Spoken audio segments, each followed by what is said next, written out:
Bonjour, bonsoir.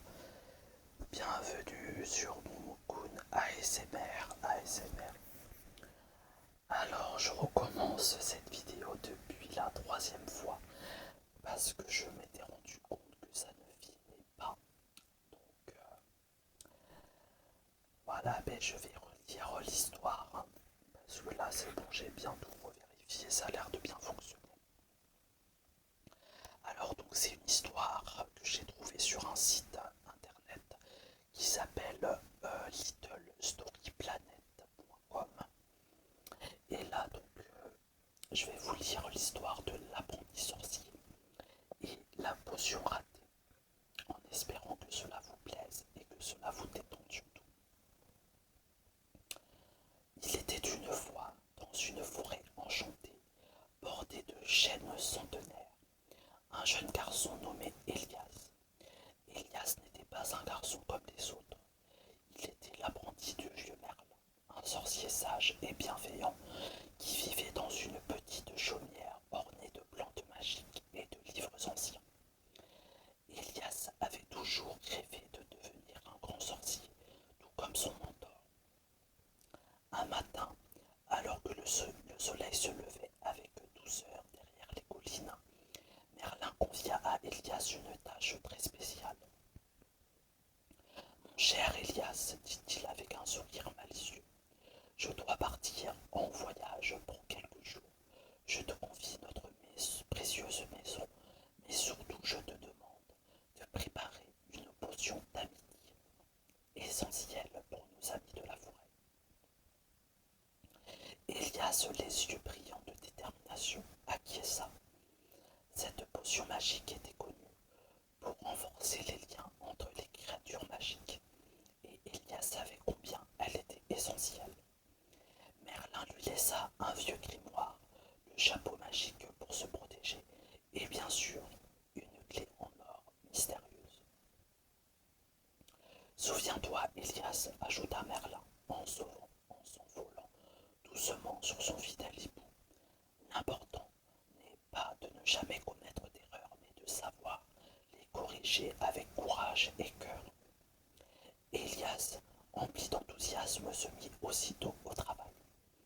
Il feuilleta le grimoire, mélangea des ingrédients au nom enchanteur, pétales de lune, miel d'étoile et larmes de sirène.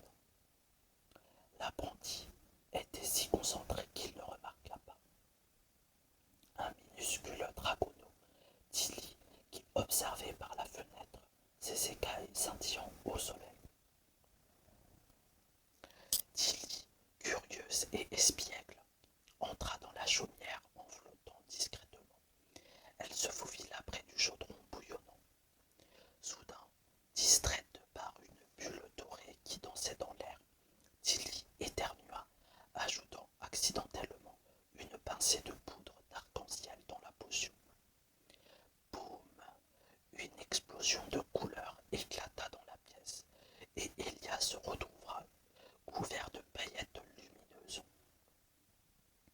La potion s'était transformée en une mousse arc-en-ciel, capricieuse qui bondissait partout. Oh là là, soupira Elias, le cœur battant. Que vais-je faire? Soudain, le vieux grimoire s'ouvrit tout seul à une page dorée révélant un indice. Cherche la clé au cœur pur et suis les étoiles du matin. Comprenant qu'il avait une chance de corriger son erreur, Elias enfila le chapeau magique et attrapa la clé en or. Accompagné de Tilly qui se sentait désolé et voulait aider, Elias partit en quête de la mystérieuse clé.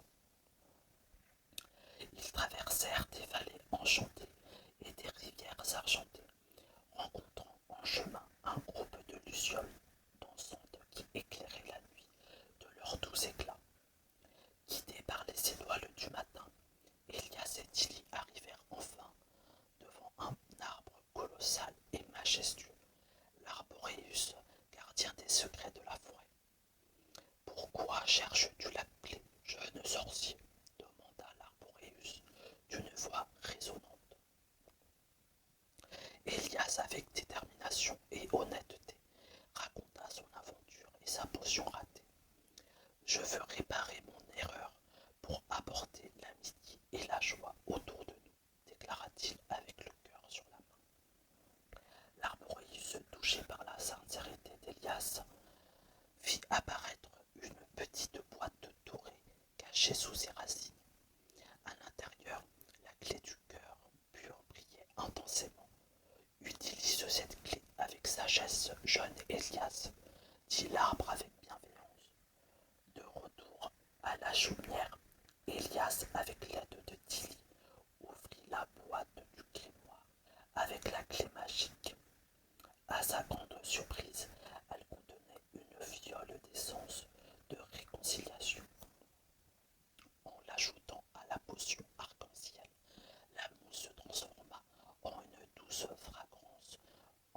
J'espère que cela vous a détendu. Je vous souhaite une excellente